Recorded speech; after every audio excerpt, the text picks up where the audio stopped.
Bienvenue sur Notre Santé. Il y a beaucoup de patients qui se posent la question de savoir est-ce qu'ils peuvent à travers ou à cause de leur pathologie gêner ou pas. Il est important de faire une précision. Il n'y a pas de règle standard par rapport à une pathologie donnée pour laquelle le gène puisse être contre-indiqué de manière absolue. Sauf lorsque un médecin fait l'évaluation et en fonction des résultats qu'il aura trouvés du point de vue clinique et paraclinique, le médecin peut décider ou pas de mettre son patient de donner l'autorisation à son patient de gêner ou pas. Ce qu'il faut comprendre, c'est qu'il y a des pathologies très courantes pour lesquelles le gène est très bénéfique.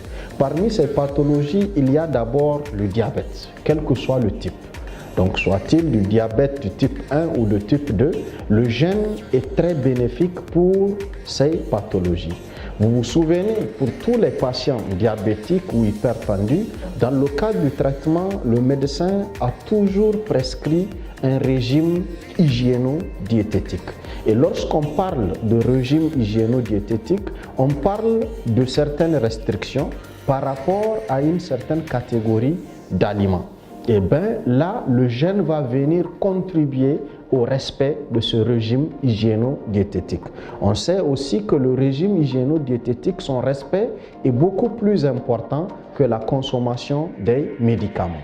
La prise, les traitements médicamenteux est certes important, mais ça ne sert à rien de continuer à prendre des médicaments lorsque on n'est pas respectueux vis-à-vis du régime prescrit par le médecin. Alors que ce régime-là va permettre aux patients de pouvoir se discipliner et ça va permettre également au traitement médicamenteux de pouvoir bien agir.